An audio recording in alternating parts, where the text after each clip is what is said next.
السلام عليكم ورحمة الله وبركاته. أهلا بكم بوصفة جديدة من وصفات مطبخ أم يارا. النهاردة إن شاء الله هنعمل لكم البطاطا الجميلة بطريقة سهلة جدا، هتخلي عيالك كل يوم يقولك يا ماما اعمل لنا بطاطا.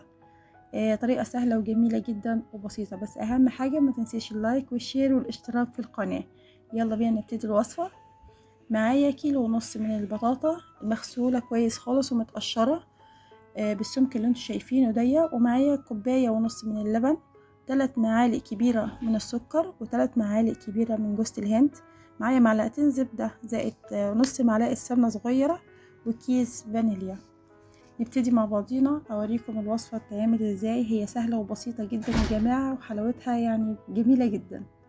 معايا اول حاجة البطاطا هحطها، وهحط عليها السكر، وهحط عليها الزبدة، وكمان معاها السمنة البلدي.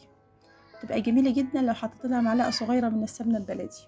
وهنحط 1.5 كوباية من اللبن زي ما انتوا شايفين كده، وكمان كيس من الفانيليا بالطريقة اللي انتوا شايفينها دي، سهلة وبسيطة خالص. معانا بقى اللي هي المهلبية اللي هنعملها لها من فوق. هي دي اللي بتدي صراحة طعم جميل جدا.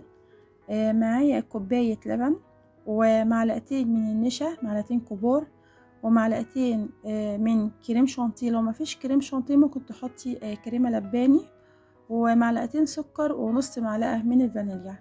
هنحط المكونات كلها على بعضيها، يعني اللبن والنشا، وهتحطي كمان السكر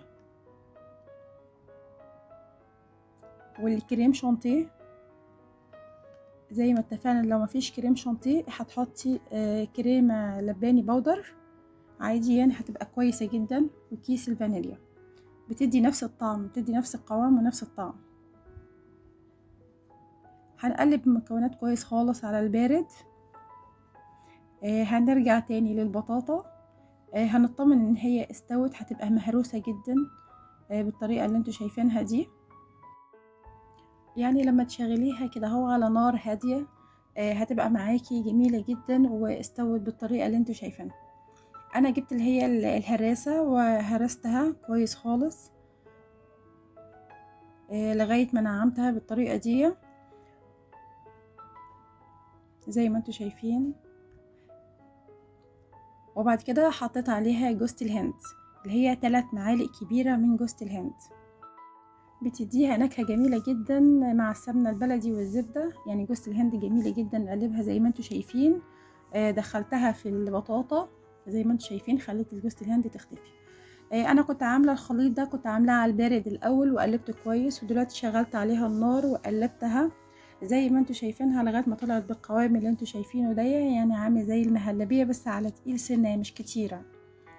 زي ما انتوا شايفين انا فردت من غير ما الصينيه تكون مدهونه ولا حاجه، لان اصلا البطاطا فيها زبده وفيها سمنه بلدي وفيها كمان ميتها، فيها الميه بتاعتها. فانا ما دهنتش الصينيه ولا حاجه، انا حطيتها زي ما هي وفردتها زي ما انتوا شايفين كده.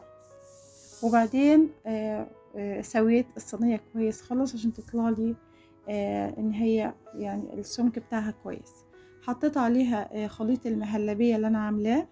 انا مسمياها مهلبيه الصراحه لانها شبيهه بالمهلبيه بس بطعم احلى طبعا، بس هي عامله نفس مكونات القشطه الكدابه. يعني هي نفس المهلبيه اللي انا عاملاها دي، هي مكونات القشطه الكدابه. بعد ما فردنا المهلبيه دي انا حطيت عليها سكر بودره عشان تديلي وش من فوق. ويا ريت ان انت ما تدخليهاش الفرن يعني على نار عاديه، على نار عاليه.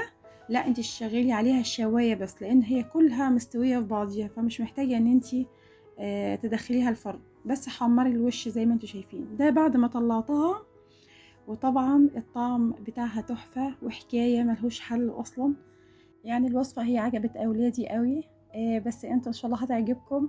ولو فيديو عجبكم ما تنسوش تعملوا لايك وشير والاشتراك في القناه وتشيروا لي كمان الفيديو. وبألف هنا وشفا من مطبخ أم يارا.